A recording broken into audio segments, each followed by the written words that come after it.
Welcome back for video 2 in this series on 7 efficient ways to create accurate engineering calculations in Excel. Thanks so much for checking out the first video and for leaving your comments and feedback. In that video, I covered how to use the convert function to convert between systems of units directly in Excel. Using the convert function makes your spreadsheets less error prone and easier to understand than when conversion factors are hard-coded into a formula.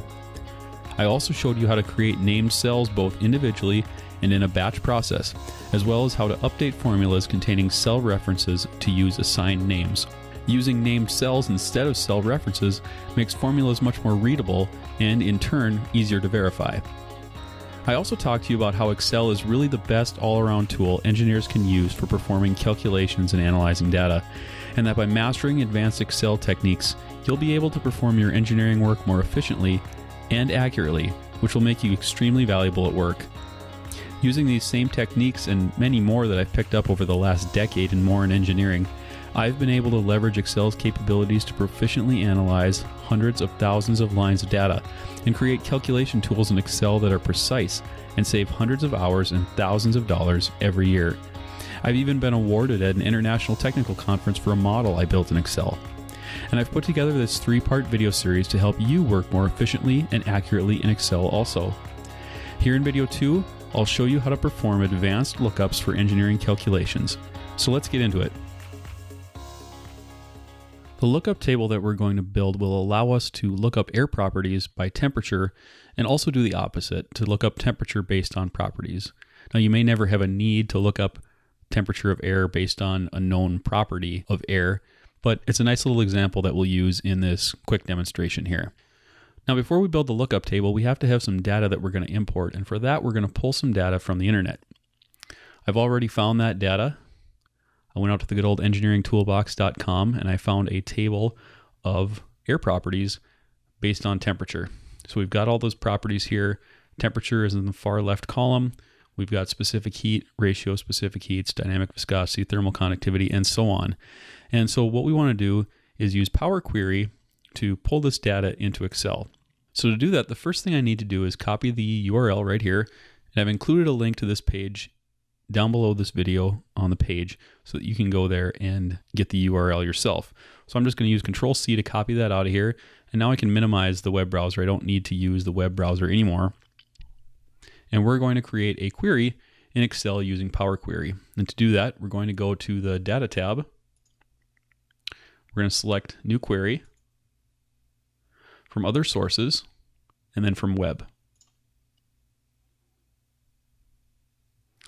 And once this window opens, then we can just use Control-V to paste that URL right into the box here and click OK. Now Excel is going to go out to that page and look for data sources, which are going to then be displayed here on the left side. Okay, so it's pulled that in, and we can see there's actually only one table on that page. We can click it here to preview it, and here's that table that's been pulled in by Power Query, and the formatting has been removed. It's been cleansed a little bit so we get just the data. Now we could load this directly into our spreadsheet just the way it is, but I want to do a few edits on it just to show you how that works. So we'll click Edit. So the only thing that we're going to need for this demonstration are the columns for specific heat and density. So we can get rid of all of the other columns. Now one way to do that is to just go ahead and click all the columns. I'm going to hold down the Control key and get rid of everything I don't need. So that's everything but density and constant pressure specific heat. Okay, got that. Selected all those columns that I don't need. Now I can just click on Remove Columns. Now Power Query is remembering all the steps we've taken on this data to clean it up. And that's really handy if you want to refresh a data source from the internet. In this case, we're going to pull it in one time, but if we were to refresh it from the internet, it would be really handy. Now I could delete this step. If I performed an operation on the table that I didn't want to keep, I just select Delete. And now that restored all the columns back to the table. To get rid of them again, I can do it a little bit differently. I can select the columns I want to keep. So the temperature, the specific heat, and the density. And I can click this arrow by Remove Columns and select Remove Other Columns. So it'll then keep the columns that I've selected. Okay, so now we've got this table the way we want it. We've just got a column for temperature, a column for specific heat, and a column for density. We can go ahead and load this into our worksheet by clicking the arrow right here next to close and load. And I'm going to select close and load to because I want to specifically choose the location to place the table in my spreadsheet. Okay, so now this window shows up. It says load to, asking me where I would like to put the data in the workbook. I'd like to put it into a table, and I'd like to put it in the existing worksheet at cell B4. So we'll click load. And there's the table loaded right into our worksheet.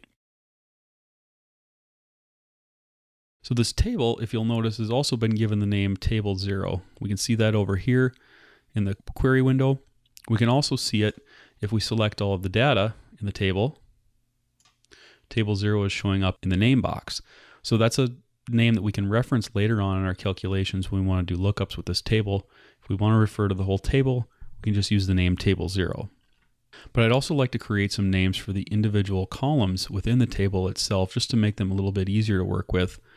So we'll call them temperature. Let's call it temp. The specific heat we'll call CP. And the density, I'm going to select that. I'm just going to click the first cell in the table, hold Control Shift and then down arrow to select the entire column.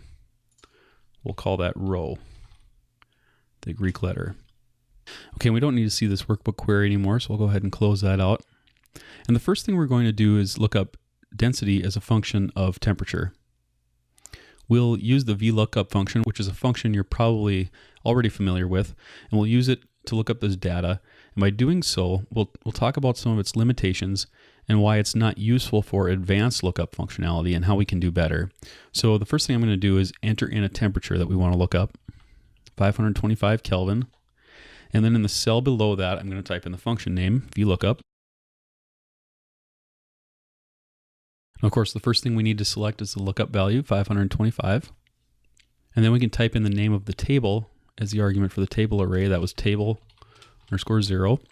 The column index number is the column in the table we want pulled data from, which is column 3 in this case for density. And then finally, we'll have to use approximate match here because we haven't done anything to ensure that the temperature value entered in that cell above is going to match up with the temperature in the table. So we'll type true and hit enter. So VLOOKUP is going out, finding the greatest value that is less than the lookup value. So that'd be a temperature of 500 K and then returning a value of 0.706 right here to this cell. Now there are 3 limitations to VLOOKUP that really limit its usefulness for more advanced lookups. Number 1, it can only look in the first column of the table array for the lookup value. Related to that, the column for the return value always has to be to the right of the column for the lookup value. So for instance, with VLOOKUP, we cannot look up a value in this column and return a value from this column. And finally, the first column needs to be in ascending order. So if I would change the order of this column to descending order by sorting largest to smallest, the VLOOKUP function fails. Now we can address the shortcomings of VLOOKUP and add even more functionality by using the index and match functions. So how do these functions work? Let's take a look. The index function returns a value from an array or table in a given position. So in other words, to get a value back, we need to tell the array we want to look in and the position in that array. Now the syntax looks like this, where array is the range of cells from which we want to return a value. Row num is the row in the array from which a value is returned. Col num, which is an optional argument, is the column in the array from which a value is returned. And the second function we'll use, match, returns the position of a value from a range of cells. So in other words, we provide the value we want to find in a column, and match tells us the position where that value is found. And its syntax looks like this, where lookup value is the value to be found in the lookup array. Lookup array is the group of cells to be searched, and then the match type, which is an optional argument, tells match how to deal with mismatches between the lookup value and the data. So this match type argument is kind of the trickiest part of the match function because it affects the value that is returned. If 1 is entered, match finds the largest value that is less than or equal to the lookup value. We'd use this if the lookup array is in ascending order. If 0 is entered, match is going to find the value that's exactly equal to the lookup value. So we can use this argument if the data is ascending, descending, or randomly ordered. And finally, if the match type is -1, then match is going to find the smallest value that is greater than or equal to the lookup value. And we'd use this argument if the lookup array is in descending order. By combining index and match together, we can do much more powerful lookups than with the VLOOKUP function. With VLOOKUP, we were limited to finding the lookup value in the first column of the table array, but with index and match, we have complete flexibility to look up data and return values from any two columns. They can be in any order, and they don't even need to be on the same worksheet. So let's try looking up a temperature given a specific heat. So I'll enter a value for the specific heat of 1.03. And then to do this lookup, we'll start with the index function. So we want to return a temperature. So for the array, I'll just enter the name temp to get that first column over in our table. And then to find row num, we're going to use the match function. Now lookup value is of course the specific heat value that was entered in this cell above. The lookup array is the column of specific heat, which we've named CP. And since we may not have an exact match and the specific heat is in ascending order, we can use the match type 1. We close out the parentheses and hit enter. We get 500K. So that lines up with a specific heat of 1.0295, which is the greatest value of specific heat that is less than or equal to the lookup value. And VLOOKUP was limited to only finding values when the lookup array was in ascending order, but with index and match, we don't have that limitation.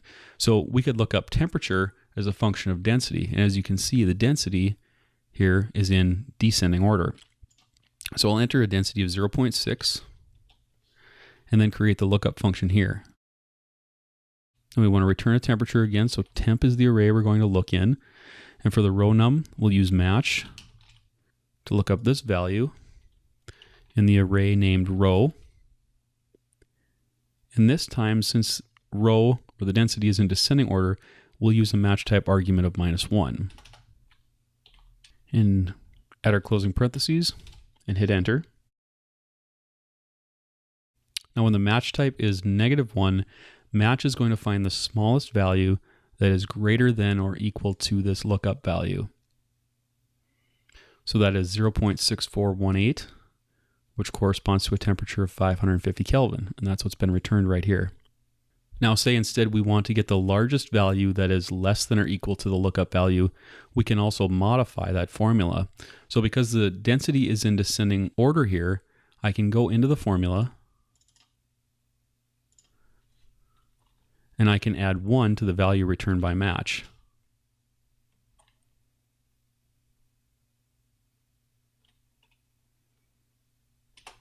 So now it's returning a value of 600K, which is the temperature corresponding to a density of 0.5883, which is the largest density that's less than or equal to the lookup density. So that's some of the nice flexibility you have by using the index and match functions to create these lookup formulas in Excel. You can do many more things than you can by just using VLOOKUP alone. In the next video, I'm going to share what I consider to be the ultimate efficiency and accuracy boosting technique in Excel, creating and using user-defined functions, or UDFs. We can use VBA, or Visual Basic for Applications, to create custom functions that can be used over and over again, and I'll show you a few expert tips to make them easier to work with as well.